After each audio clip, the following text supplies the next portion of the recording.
think I'm in focus. Wow, this is YouTube, huh? Well, I haven't got my background together yet, but I guess what I've been hearing is that you just need to go for it. So this is what I'm doing. I'm just making a YouTube video. Welcome to my channel. My name is Will Carnahan. You may know me from Photography and Friends or from Udemy or from Video School Online. Basically, I am ready to make a YouTube channel. I promised all our followers from our live stream last week that if I got 100 YouTube subscribers, I'd post a video this week because I've been lagging. Will has a YouTube channel that he's got and is going to be putting out more content on. It's coming. It's in the works right now. Will, if you get 100 subscribers today, will you post a video in the next week? Yes. If I hit 100 subscribers today. I've been talking about this for a long time. So here's my first designed YouTube video. Okay, so for lack of a better background, I just have a white background for now. I haven't decided if I'm gonna keep this color or make it black and white. I'm still working on my office setup here, but I wanna talk to you about my photography background as far as cameras and equipment goes. Basically, I've been a photographer since I was in high school, into undergrad, into grad school. Currently a freelance photographer and cinematographer.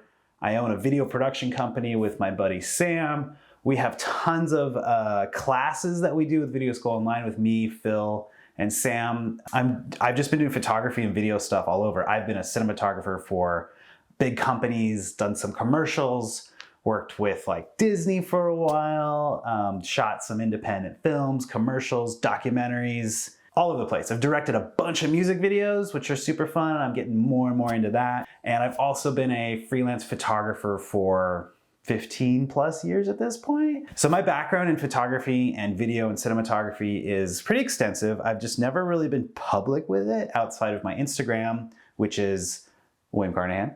I just feel like it's time to sort of like give back and show you guys what I'm doing and help people. I think teaching online on Video School Online, where we have all our classes and we have over 1 million students at this point, has really like, I don't know, it's like given me something to live for.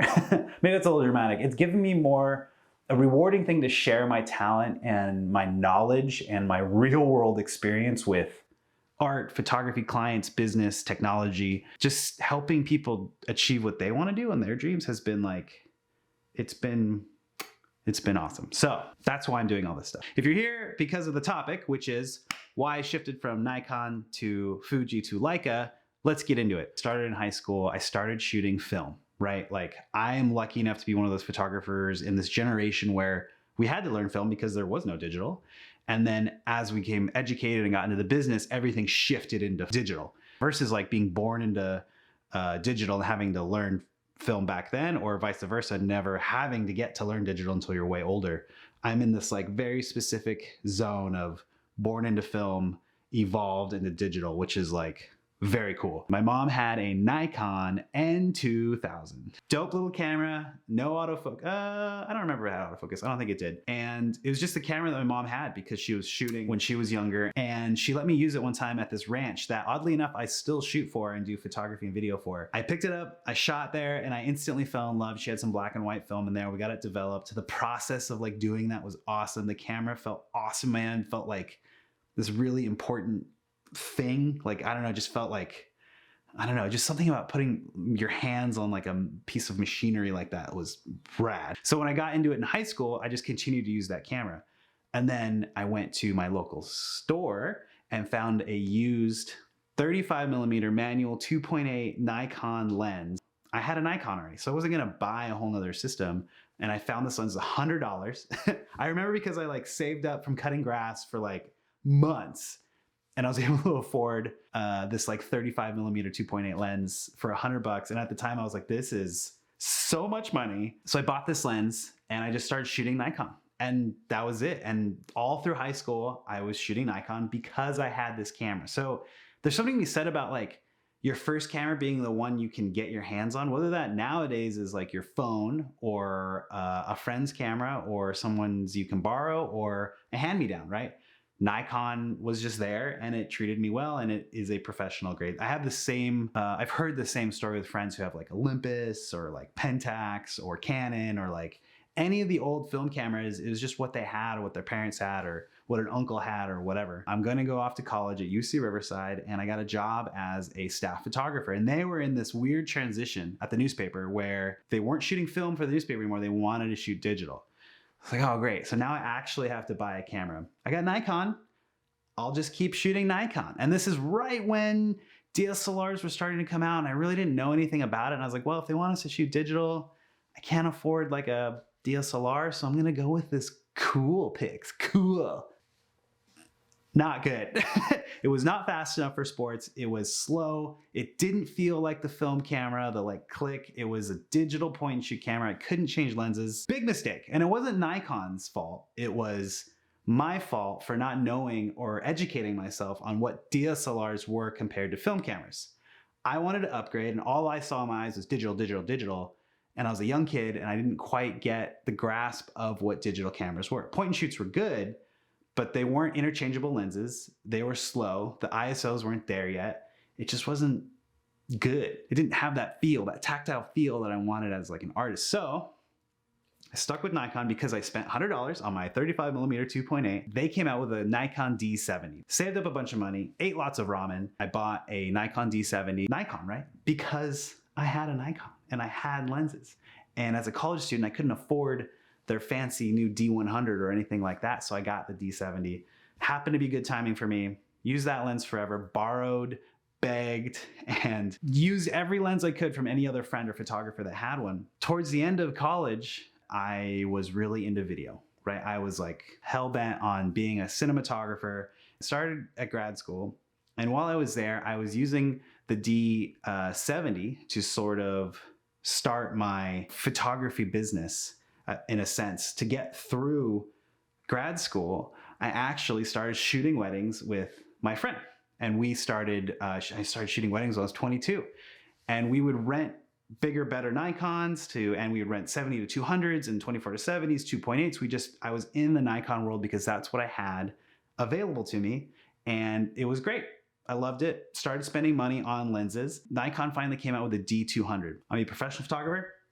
That's it. I need to upgrade. And for some reason in my mind, I didn't even think, let's switch brands. Let's try out Canon. Let's try out Olympus. Let's try out whatever was there at the time. I was just so focused on photography, and I had already built up Nikon that I just stuck with it, which is sort of fine. Like, I was trying to get the education I wanted in actually shooting and using what's available to me. And I think that's such a big thing when you're talking about companies and cameras and stuff like that. You need to use what's available to you because that's what's most important. You need to get out there and actually shoot stuff, right? Like, you need to be a photographer and not necessarily worry about all the technical stuff. And that's something that I've tried to carry with me a lot.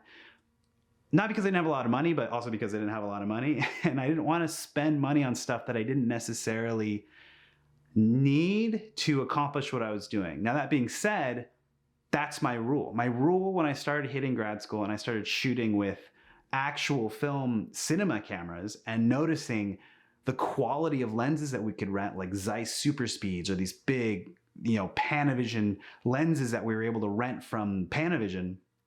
Being in Los Angeles, having access to that, going to film school, it started to dawn on me that like your tools, what you have, can change your ability to what you shoot or what you're trying to do as far as storytelling.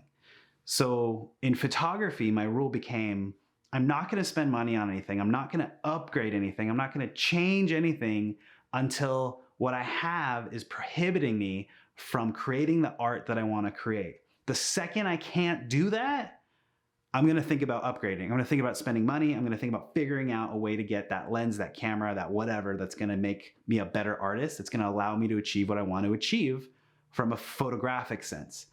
And when you're talking about shooting with clients or shooting portraits, what do you need to do that so that you're making money off it, but also so that you're expressing yourself and creating an image and telling a story the way you want to tell? And if your old gear is not letting you do that, then yeah, it's time to figure out how to upgrade and what you need to do that. D200, Nikon. I'm at shooting Nikon now for 7 years at this point, shooting weddings, shooting portraits. Nikon comes out with the D90. Now, if any of you guys know about the history of DSLRs and video, The D90 was one of the very first DSLRs that can shoot video. Now this is huge. And for me, I'm pumped because it's Nikon, right? And that sense like, hey, I can go pick up a Nikon D90 and I can use that lens that I bought in high school for $100, my 35 2.8 lens that I still have, by the way, somewhere around here. I can put that on this D90 and I can shoot a movie and make it look really cinematic. Now, what does that mean? It means depth of field. It means less things are in focus, more things are out of focus. I can manually rack the zoom so that it looks cool, or like it looks cinematic, like it looks like a movie. Couldn't afford a D90 at the time. I'm in grad school, trying to make my way through it. So I had friends that had D90s. So I would use those D90s and bring my lenses and I would borrow them. And I shot my second year grad school film on a Nikon D90. Do I have the footage for it? No, I don't. Only because I started with Nikon. There really wasn't any reason for me to switch. I had invested money in it. Didn't feel like it was keeping me down. Was able to do everything I needed to do. And in fact, my last year of grad school, my thesis was making a documentary on some family that I had never met in my life. And they were down in Mexico City. I'm half Mexican and never met them. Wanted to go down to Mexico City, shoot some stuff. And I didn't have my own camera. I couldn't borrow my friend's camera for a couple of weeks to go down to Mexico. So I applied for a grant through my school. They awarded me just enough money to buy a Nikon D300, which is like their next level of video, but also a really, really good photo camera. I was shooting weddings at the time. I also wanted to shoot video. So this was going to be the camera that allowed me to do my documentary, tell a story in a nice compact way going down to Mexico, but also that I can use to work with. Awesome, right? D300S, paid for by the school, used it to create art, used it for business. Again, something that I needed to survive, literally, used it to make money to feed myself and pay for school. I started to freelance as a cinematographer. So I wasn't doing as much photography necessarily. I still was shooting weddings when I could, but it wasn't taking up my entire time. I was focused on shooting commercials and shooting movies. And when you do that, you're starting to rent bigger cinema cameras like Red 1s when they first came out. We were shooting on the F5 when it came out. I remember one time we rented a Red 1 that was Panavised. Panavision took it, put a PL or their Panavised mount in it, and you get to use Panavision glass on like a Red 1. Those cameras and what I was doing was more important to me than Nikon. It was more important to me than stills cameras because I could just rent a D800, or my buddy Sam had a D800 and I would basically take it from him when he wasn't using it, and I would use it to shoot weddings and shoot everything I could, but I never felt like I needed to purchase a D800 because I had a network of friends that would let me borrow it, or I would be able to rent it from a local camera shop. I wasn't shooting enough to spend money on thousands of dollars for a still camera because I just didn't need to. For like 12 years, I was shooting with Nikon because the N2000, my very first camera, was handed down to me and I started investing in Nikon, which is like, all right, I can't keep borrowing my friends' cameras. I'm shooting weddings a lot more. I'm traveling a lot more for a lot of film shoots. I'm doing a lot more headshots. Carrying two DSLR D800s that you rent with a 70 to 200 and a 24 to 70 are heavy. And when I shoot weddings, I shoot dual cameras. That's just the way I shoot. I like not having to like fumble around, I like being quick. And it's a lot, very heavy and very expensive. I was ready to start to dive into my own sort of style of photography, I guess you'd call it.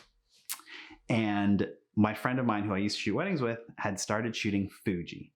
Now, mirrorless cameras were just coming out and I liked them. They were small. The batteries were smaller. They would last maybe a little bit longer. The lenses were smaller. It was a cropped sensor, so yeah, everything is gonna be smaller. The Fujis had actual dials on top of the camera that you can change ISO and you can change your shutter. You can physically change the f-stop. All that stuff reminded me of why I fell in love with photography, which was with a film camera that you could do the same thing on.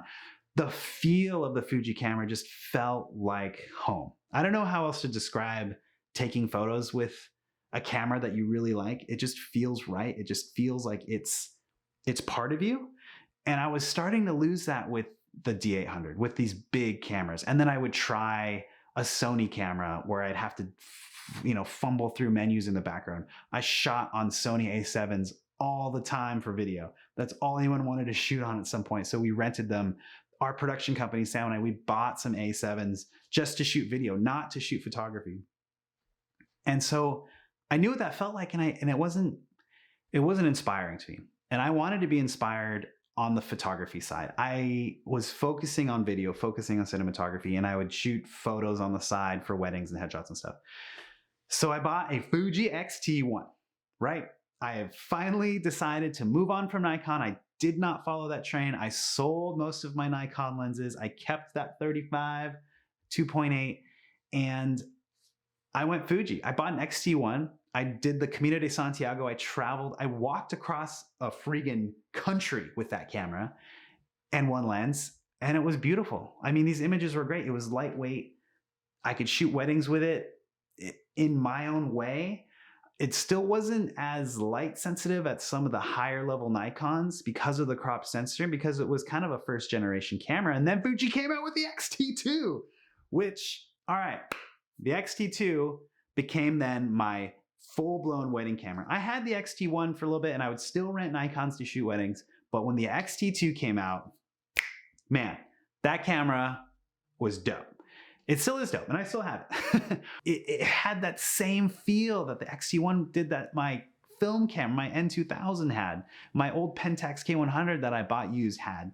It had all these like tactile things, so I officially moved from Nikon to Fuji.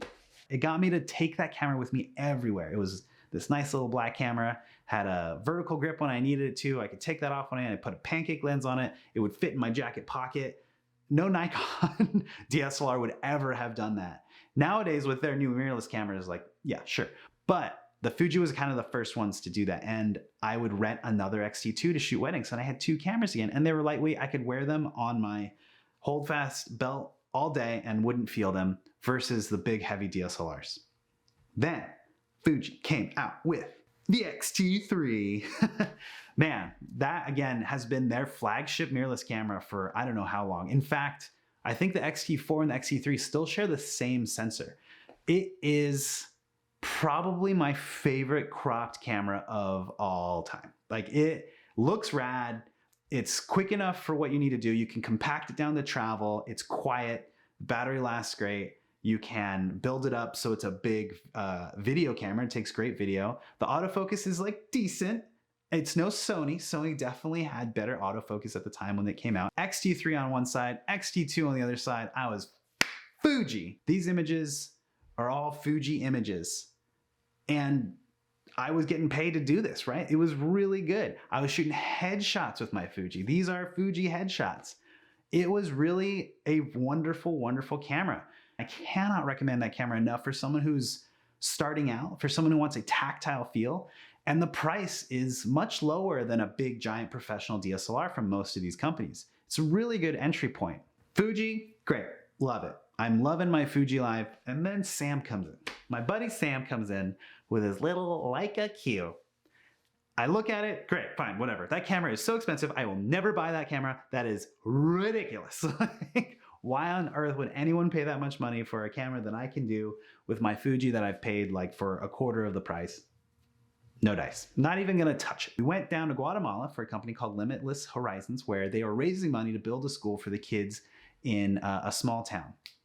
And there we were shooting with our Sony video camera. Sam brought along his Q. Here's a picture of me refusing to use Sam's Q. 2 minutes later, I picked up the Q. I don't know, something about the way the glass on Leica looks is real to me. It just looks real. It like evokes this energy. I don't know what it's so hard to describe, and I think that's what draws me to it. It was great. And I was like, all right, well, Fuji can do this. I have no doubt. At the time, Fuji was about to release the X Pro 3, which is their sort of rangefinder Leica looking camera that didn't have a screen on the back unless you wanted it to. It brought you this tactile feel. I could use my Fuji lenses on it, and I was like, that's it. That camera right there, half the price of the Q, and I have all the lenses for it already, so it doesn't even matter. So I bought that camera.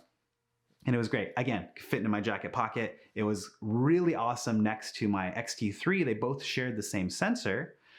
Fuji's great, could share lenses. Wonderful, right? Getting out there, shooting. This is awesome. Very cool. I guess this is fine. It was not getting me that look that Leica had, and it was killing me. And I don't know, it's not the ability, it's not the, I guess it is the way you take the photo too, but it just, the Fuji glass didn't have that vibe that the Leica glass had. It was the way things go into focus. It was the way the bokeh looks, the way things look out of focus. I know that's very specific, but that as an artist, you start to find those details, right? The sharpness didn't look as natural as the Leica glass did, and it was bugging the living heck out of me. And so I went and I tried the Leica Q2, which just came out as well. And that camera, the Leica Q2, I don't even like, it is the best camera I have ever purchased, owned, or used in my entire life. It does not leave my side. It is literally with me all the time. And I shoot on it all the time. And it is now my secondary camera for weddings. In fact, I liked it so much, I was like, you know what? I'm not gonna take my X Pro 3 with me to this wedding that I'm gonna shoot in Arizona. I'm gonna take my Leica Q2 as my secondary camera, and I'm gonna use my Fuji X-T3 as my main camera, as I have been doing for the last few years. And I got hired as a second shooter for a main photographer, so I needed to make sure to be there for them. I got into a place where I was shooting with both cameras, and every time I'd shoot with the Q2, it would just blow my Fuji X-T3 out of the water. Now that being said, this lens on the Q2 is a 28mm lens. It's a 1.7, and this little tiny point and shoot camera with a fixed lens is a full frame camera. And that kind of brought me back to the full frame life, right? It brought in a lot of light. It's a 46 megapixel camera. This thing is packed into this tiny little camera is insanely wild. It just, the quality of the glass, the way I got to shoot with it, had sort of the vibe of Fuji, but the quality of a high-level Nikon with Leica glass, it's everything encompassed that I've tried to get to for the last 15 to 20 years. Maybe they're bigger mirrorless camera and have it, so I tried the Leica SL2. Again, for some reason, they were coming out with the next version of it, the SL2s, right at the time that I was thinking about changing to another camera to match the Fuji. That wedding that I shot, my Fuji just was not there, and I missed some shots for the photographer that I was shooting for, and that hurts. Like, not only because the main photographer was a friend, but also because I just couldn't get there. On top of that, the images that I was coming out with were my style, and I loved it, and I want to do more by it. I want to shoot more, and I want to feel this more. I sold all my Fuji stuff except for my original X-T1 and my X-T2. I sold my X-T3, I sold my X Pro 3, I sold about 4 or 5 different lenses, and I was able to afford one Leica SL2s and one 24-70 2.8, and that's what you're looking through right now, a Leica SL2s, because it also does great video in a pinch for starting a YouTube channel, for shooting weddings, and now I shoot on my Leica SL2s and my Q2, and I am loving it. Now, my journey from Nikon to Fuji to Leica is a story of a professional camera person, right? Like this is my specific journey, and we maintain our video production company with different cameras. We went from Sony to Ari, and we shoot on Alexa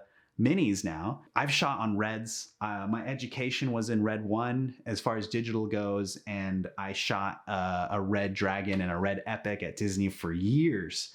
But as far as stills go, I'm a Leica person now. Look, Leica is expensive. It is probably overall the most expensive brand for good reason, but I cannot recommend anyone to go out and just buy a Leica. Like, you should not be using Leica unless you are dead serious about photography and it is your job and you're gonna be making money with it that will pay back the Leica, or you have expendable money to be spending on these very expensive cameras and lenses, because honestly, like, you can do just as well as an artist with any of these other companies. Nikon just came out with these wonderful mirrorless cameras. Canon has the R series mirrorless cameras, And I know plenty of professional photographers that shoot with those, and they're far and well beyond successful and wonderful images and great. Camera equipment is about what works for you and what you're doing with it and how you work with it and what you're trying to do to tell a story. Don't get mixed up in tech stuff. It is super fun and I love all that stuff,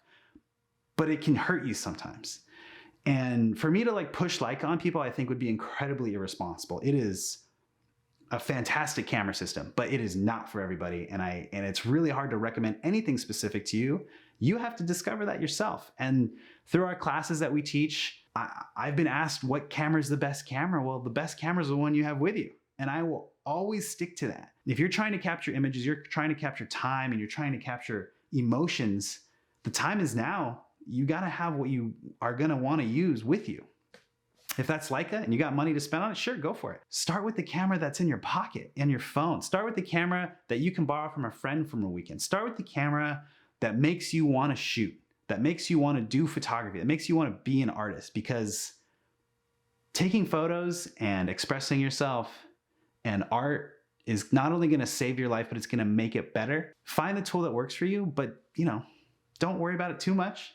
Just go out and take photos. This is a journey of 20 years. I just want to tell you my story from going from Nikon to Fuji to Leica. What's your story? I'd like to hear in the comments below. Be gentle. This is my first YouTube video. I'm hoping to make more. Let me know what else you want to hear and what else you want to see. We'll make the background better. I hope the sound's okay. My Instagram handle is William Carnahan. Hey, my first time saying it. Like and subscribe somewhere.